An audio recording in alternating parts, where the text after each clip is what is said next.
तालियों से एक बार स्वागत करिए।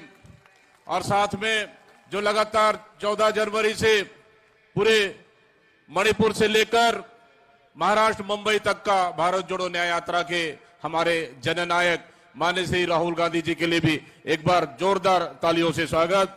साथ ही हमारे माननीय वेणुगोपाल सर जी, साथ में हमारे बीच में सचिन पायलट जी, हमारे छत्तीसगढ़ प्रभारी माननीय भूपेश बघेल जी, पूर्व सीएम, और हमारे सीएलपी लीडर महंत जी, और हमारे बीच में टीएस बाबा साहब, और तमाम हमारे मंचासीन हमारे नेतागण, पूर्व मंत्री और विधायक साथीगण, और तमाम हमारे डीसीसी के अध्यक्ष और सभी पीसीसी के पदाधिकारी और हमारे जनता जनार्दन। आदरणीय साथियों, लगातार 14 जनवरी से भारत जोड़ो न्याय यात्रा की शुरुआत हुई है और इसके जननायक हमारे नेता माननीय श्री राहुल गांधी जी लगातार जन जन तक पहुंच रहे हैं। और इसी के साथ ही हमारी छत्तीसगढ़ के धरती में 8 तारीख को आपका चरण वंदन पड़ा है और उसके बाद 11 तारीख से लगातार 11, 12 और 13 कंटिन्यू आज अंबिकापुर के आज हमारे जनसभा को संबोधित करेंगे। आदरणीय साथियों, ये भारत जोड़ो न्याय यात्रा के माध्यम से देश की सरकार जो लगातार विफलता की ओर बढ़ रही है, जो आने वाला समय में हमारे लिए एक न्याय का नया रास्ता, नया मार्ग लेकर आए हैं हमारे नेता माननीय राहुल गांधी जी। आदरणीय साथियों, आप देखेंगे वर्तमान स्थिति हमारी देश में हालात बदतर होते जा रही है और महंगाई चरम पर, बेरोजगारी चरम पर, इसको कोई देखने वाला नहीं है। लेकिन हमारे देश के प्रधानमंत्री और भारतीय जनता पार्टी तमाम इन मुद्दों को दरकिनार कर सिर्फ भावनात्मक मुद्दों से देश की जनता को खेलना चाह रही है। आदरणीय साथियों, इन सब को लेकर हमारे नेता माननीय राहुल गांधी जी भारत जोड़ो न्याय यात्रा के माध्यम से इन सब नाकामियों को जनता तक पहुंचा रहे हैं ताकि हम जनता तक पहुंचे और असल मुद्दा को हम जनता तक पहुंचाए। हमारे छत्तीसगढ़ में 2 महीने से अधिक हमारी सरकार बनी हुई है और इस सरकार ने 2 महीने की सरकार ने पूरे छत्तीसगढ़ को तहस नहस कर दिया है और छत्तीसगढ़ की जनता, भोले भाले जनता को इन्होंने झूठ और फरेब के जाल में फंसाया। मोदी गारंटी के नाम से झूठे और फरेब के जाल में फंसाया और आज पूरी छत्तीसगढ़ की जनता भुगत रही है।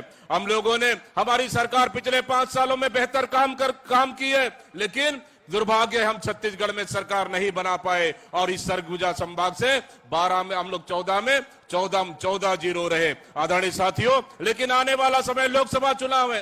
ये लोकसभा चुनाव में हम लोग को पूरे सरगुजा की जनता, इस क्षेत्र के पूरी जनता हमको मदद करना है ताकि आने वाला समय में देश में कांग्रेस गठबंधन की सरकार बनाना है और हमारे नेता माननीय राहुल गांधी जी को प्रधानमंत्री बनाना है। आदरणीय साथियों, बड़ा साजिश के साथ इन्होंने छत्तीसगढ़ में सरकार बनाई और एक आदिवासी को मुख्यमंत्री बनाया। जब आदिवासी को मुख्यमंत्री बनाया जा रहा था तो मीडिया वालों ने मुझसे सवाल किया कि आप एक आदिवासी हो और भारतीय जनता पार्टी आदिवासी को मुख्यमंत्री बना रहा है। मैंने गर्व से कहा, अगर मुख्यमंत्री आदिवासी बना रहा है मैं उसको समर्थन करता हूं, लेकिन चुनौती है हमारे इस प्रदेश में उस आदिवासी मुख्यमंत्री के लिए जल जंगल जमीन बचाने का काम हमारी सरकार ने किया, लेकिन भारतीय जनता पार्टी के लिए सबसे बड़ा चुनौती है जल जंगल जमीन बचाने का काम। और सबसे पहले शपथ ग्रहण के बाद, कैबिनेट मीटिंग के बाद सबसे पहला आक्रमण आदिवासियों के ऊपर हुआ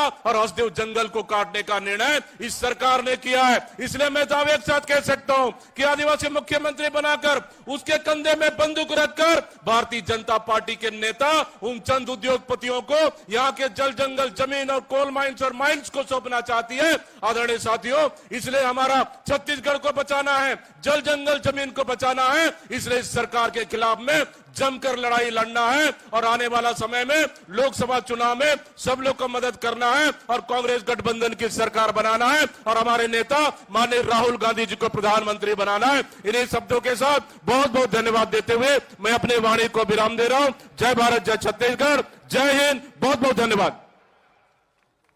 मैं बहुत ही सम्मान के साथ हमारे यहाँ के लोकप्रिय नेता, जन जन के नेता हमारे टीएस बाबा साहब को निवेदन करूंगा कि आए और अपना उद्बोधन दें।